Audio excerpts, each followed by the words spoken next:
ये पोस्टर भी नहीं लगवाएंगे झूठी फिल्मों के।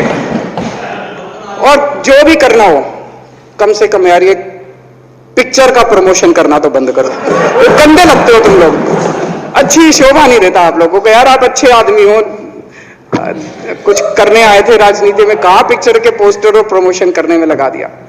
अच्छा, हमको सिखा रिया है। आप लोगों ने जवान फिल्म देखी है? मैंने सुना है कि बहुत अच्छी है। आप लोगों ने जवान फिल्म देखी है? मैंने सुना है कि बहुत अच्छी।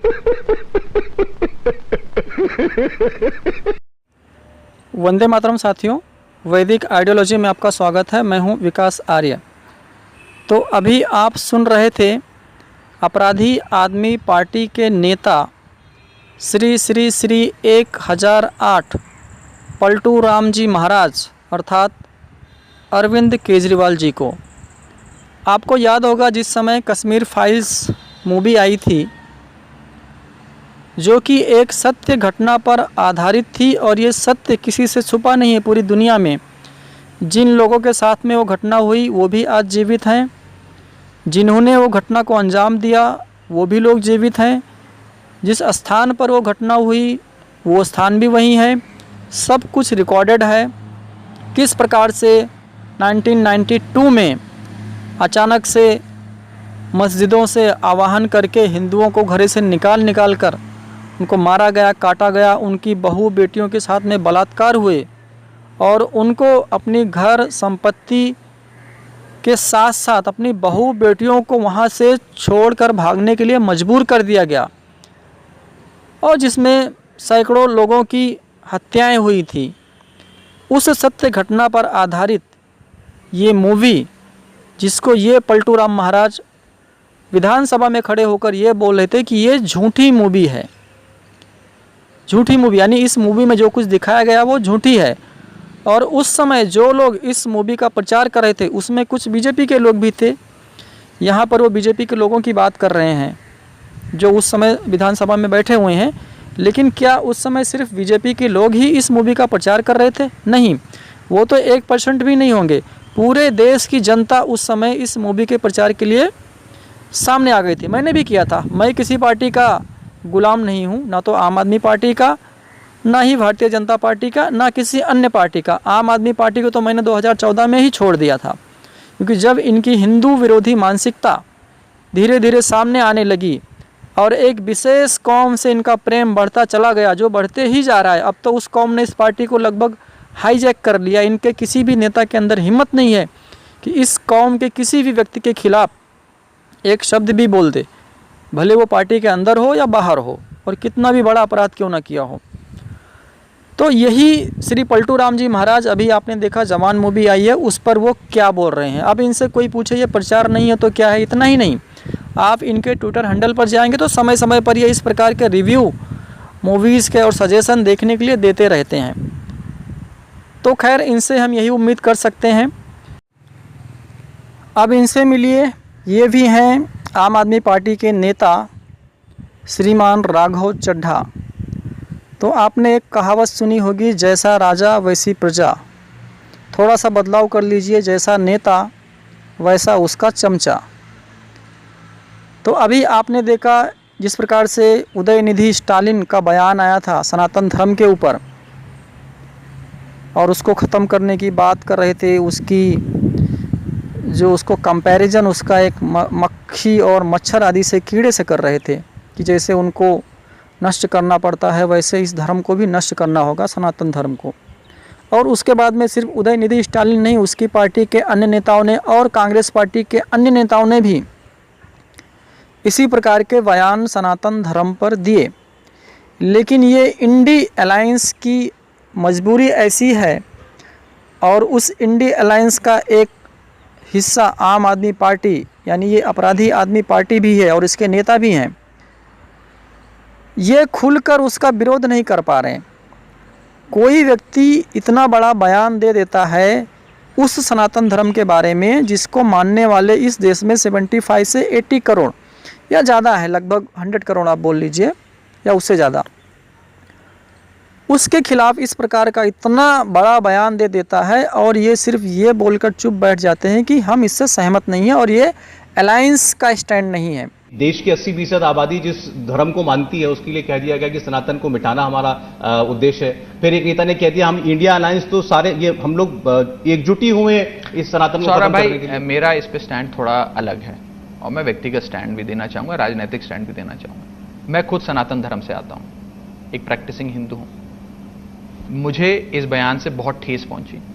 मैं इस बयान का सख्त से सख्त शब्दों में खंडन करता हूं, घोर निंदा करता हूं और कहना चाहता हूं, चाहे वो हमारे अलायंस के घटक दल क्यों ना हो, कि इस प्रकार के बयानों से बचना चाहिए। किसी भी धर्म के बारे में किसी भी शख्स को इस देश में इस प्रकार के बयान देने का कोई अधिकार नहीं है। और शायद अभी तमिलनाडु के मुख्यमंत्री ने भी अपना बयान जारी कर कहा है कि कोई कार्यकर्ता इस प्रकार के बयान ना दे। अपने पार्टी के नेताओं को भी समझाया, कार्यकर्ताओं को भी समझाया। किसी एक छोटे मोटे नेता ने बयान दे दिया, ये कोई अलायंस का स्टैंड नहीं है। हम इसकी निंदा करते हैं, छोटा मोटा घोर निंदा करते हैं। वो आपने कहा वो मुख्यमंत्री के बेटे थे जिन्होंने शुरुआत की, उसके बाद कांग्रेस पार्टी के तमाम नेताओं की मैं फिर भी उसकी निंदा करता हूं और मैं खुद सनातन धर्म को मानने वाला हूं, सनातन धर्म से रिश्ता रखता हूं। मैं इसकी घोर निंदा करता हूं और कोई भी इस प्रकार के बयान देगा, आप हमेशा आम आदमी पार्टी को और मुझे उसके विपरीत खड़ा देखेंगे और उसका विरोध दर्ज कराते नजर आएंगे। ये आप लोगों की गठबंधन की बैठक में डिस्कस हुआ? अब क्या बैठक में डिस्कस हुआ वो सार्वजनिक तौर पे उसकी चर्चा नहीं होनी चाहिए। अगर आप लोग इसके खिलाफ हैं तो फिर कम से कम जिस पार्टी से लगातार ये बयान आ रहे हैं उसको तो कहना पड़ेगा ना। उस बैठक में इससे संबंधित कोई चर्चा हुई कि नहीं हुई तो क्या हुई, उस पर मैं कुछ खास टिप्पणी नहीं करना चाहूंगा। तो मुझे एक बात बताइए, जिस भी पार्टी ने जिस पार्टी के नेता ने इस प्रकार का बयान दिया है, क्या वो अलायंस का हिस्सा नहीं है? जी है। इस गठबंधन का पर्पज क्या है? आप लोग साथ में क्यों आए हैं? एक दूसरे को सपोर्ट करने के लिए, एक दूसरे को मजबूत करने के लिए। आप अगर आम आदमी पार्टी अगर इस अलायंस का हिस्सा है तो जाहिर सी बात है आपके हिस्सा बनने से वो पार्टी भी मजबूत होगी जिस पार्टी के नेता इस प्रकार का बयान सनातन धर्म के खिलाफ दे रहे हैं। अगर आप यह मानते हैं कि आपके इकट्ठा होने से हमारा गठबंधन मजबूत होगा, तो कहने का मतलब यह है कि इन फ्यूचर अगर वो पार्टी मजबूत होती है तो वो वही सब कुछ करने वाली है जो आजकल उनकी बातों में झलक रहा है सनातन धर्म के खिलाफ। तो आप फिर इस गठबंधन को क्यों छोड़ नहीं देते, या उस पार्टी को इस गठबंधन को छोड़ने के लिए मजबूर क्यों नहीं करते? अच्छा, मजबूरी ये है कि राजनीति आपको करनी है, आपको सत्ता में आना है, वो कैसे भी आना हो। कोई सनातन को गाली दे रहा है या कुछ भी कर रहा है, आपको उससे कोई मतलब नहीं पड़ता। आप तो सिर्फ जनता को बहका के यहाँ वहाँ की बातों में, और जैसा आप बोलते कि हम तो जी राजनीति को बदलने आए हैं, एक अलग प्रकार की राजनीति करने आए हैं। ये 2010 से मैं सुन रहा हूँ और पार्टी बनने के बाद तो और ज़्यादा ही सुन रहा हूँ। तो ये आपकी अलग प्रकार की राजनीति हमने देख ली। गुंडे मवाली हर प्रकार के लोग आपकी पार्टी में भरे हुए हैं। हिंदू धर्म से विरोधी मानसिकता वाले लोग आपकी पार्टी में भरे हुए हैं। अब तो आपने अलायंस भी उनके साथ कर लिया जिनका काम ही है दिन रात हिंदू धर्म को गालियां देना, और जिनको एक समय आप गालियां दिया करते थे, भ्रष्ट बताते थे, उनके साथ आप कंधे से कंधा मिलाकर आज खड़े हैं। तो ये तो दिख रहा है कि आप किस प्रकार से एक अलग प्रकार की राजनीति कर रहे हैं जो पहले कभी देखने को नहीं मिली थी। आपकी कृपा से हमें ये भी देखने को मिल गई है।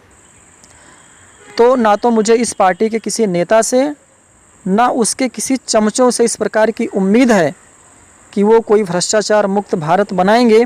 हाँ, लेकिन एक काम आपने ज़रूर किया कि इस देश की जनता के अंदर एक जो भावना थी इस देश को भ्रष्टाचार मुक्त बनाने का, जिसके लिए 2010 में इंडिया अगेंस्ट करप्शन नाम से एक आंदोलन प्रारंभ हुआ था, भविष्य में आपने इस प्रकार की सभी संभावनाओं को बिल्कुल ख़त्म कर दिया है। क्योंकि इतने बड़े आंदोलन और इतने 3-4 वर्षों के संघर्ष के बाद में इसका जो रिजल्ट निकला आम आदमी पार्टी के रूप में, वो आज हम देख रहे हैं वो पार्टी क्या है, कैसी है, किस प्रकार से कार्य कर रही है।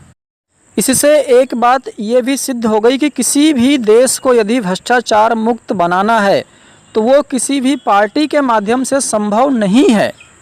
उसका एकमात्र उपाय यही है कि वहाँ की जनता जागरूक हो जाए और सरकार के द्वारा किए गए एक एक कार्य के पीछे जो खर्च है उसका हिसाब मांगना शुरू कर दे। जिस दिन ये होना हमारे देश में प्रारंभ हो गया, उस दिन इस देश की गद्दी पर नेताओं के रूप में कोई भी व्यक्ति हो, चाहे वो ईमानदार हो या भ्रष्ट से भ्रष्ट, ये देश करप्शन मुक्त हो जाएगा। तो आज के वीडियो में बस इतना ही, मिलते हैं नेक्स्ट वीडियो में, तब तक के लिए ओम नमस्ते।